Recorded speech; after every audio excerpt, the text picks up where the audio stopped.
Jean-Marie Le Pen, mort choc, fracture ou unité, mais conscience éveillée. 7 janvier 2025. Jean-Marie Le Pen disparaît à 96 ans. Et soudain, la France tout entière se divise en deux visions antagonistes. Certains éclatent de joie, allument des feux d'artifice pour célébrer la fin d'un homme honni.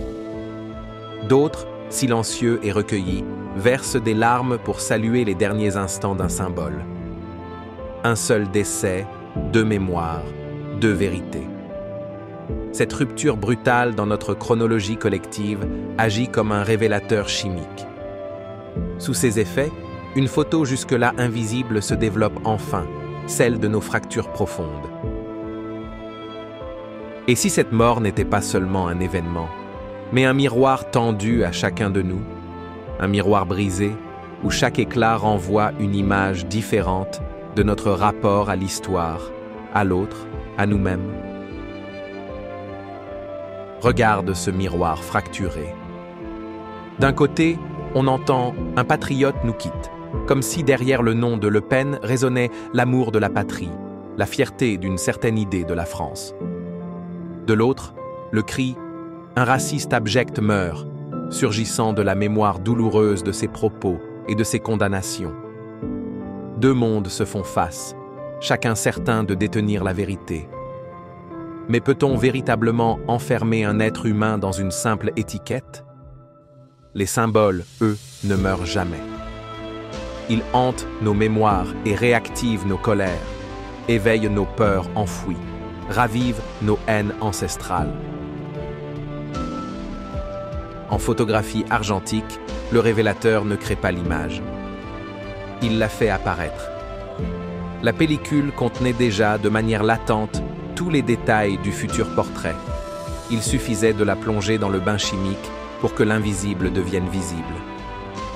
De la même façon, la disparition de Jean-Marie Le Pen n'invente rien. Elle ne fait que mettre en lumière des déchirures qui étaient déjà inscrites dans notre histoire. Dans le silence de la chambre noire, tout ce qui était latent s'expose, sans phare. Que révèle cette photo collective? D'abord, notre tendance à juger et à polariser. Sur les réseaux sociaux, les commentaires fusent. Certains se réjouissent d'une victoire morale, d'autres pleurent une disparition tragique, comme si la mort elle-même était un terrain de bataille idéologique.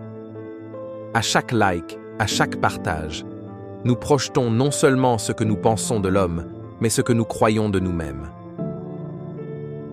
C'est ici qu'intervient la première leçon. La pilule rouge de la conscience.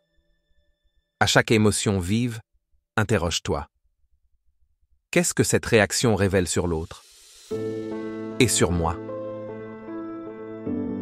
Dans ce révélateur social, apparaissent aussi les héritages toxiques.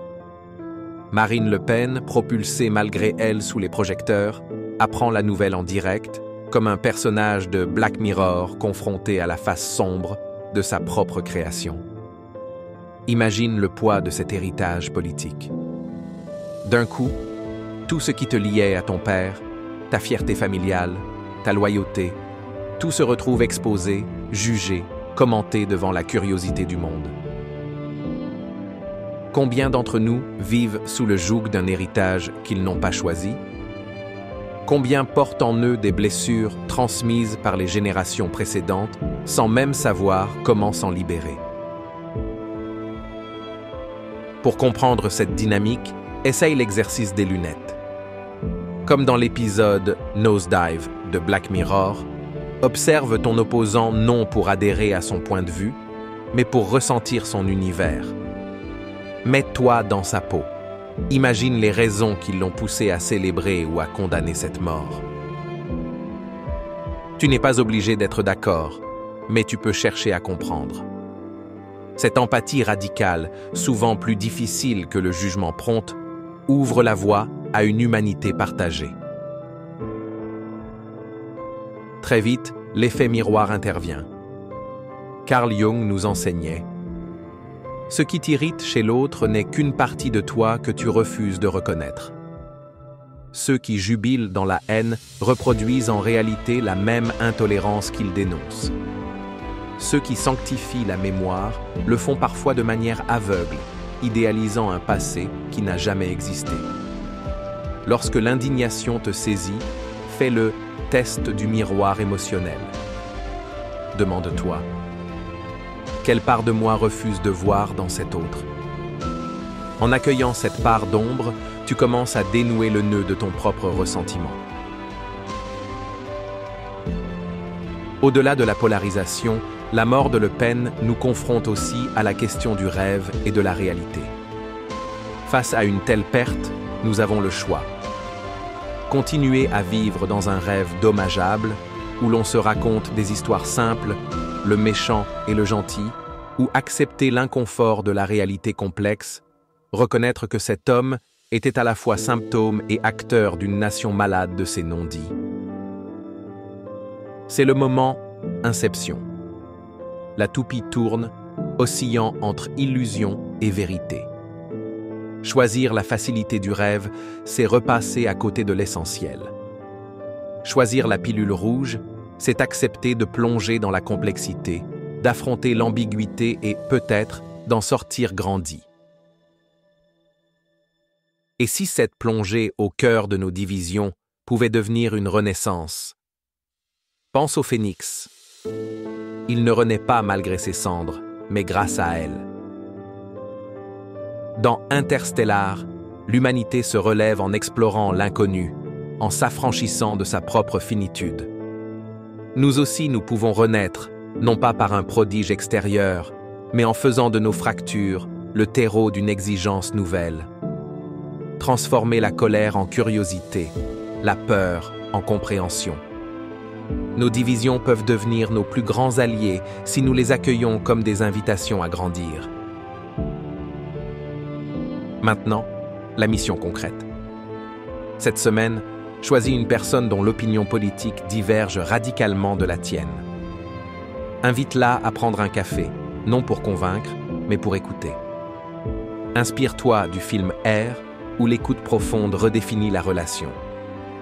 Dors, écoute, ne prépare aucune réponse. 10 minutes suffisent, c'est là la révolution de l'écoute sacrée.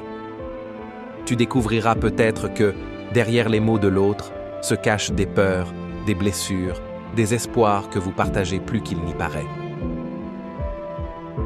En chemin, souviens-toi des mots d'Albert Camus. Le vrai bonheur n'est pas d'avoir ce que l'on veut, mais d'aimer ce que l'on a.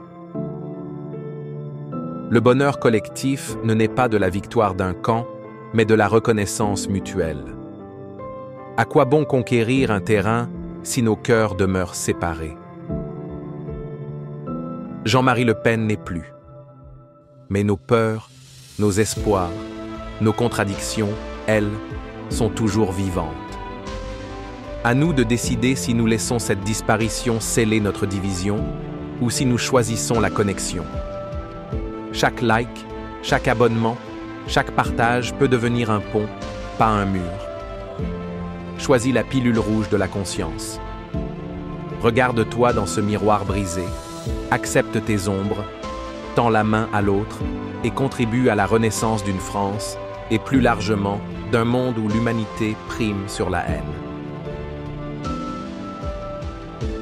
C'était Human Connection Hub, parce que chaque transformation personnelle enrichit notre humanité collective. À bientôt.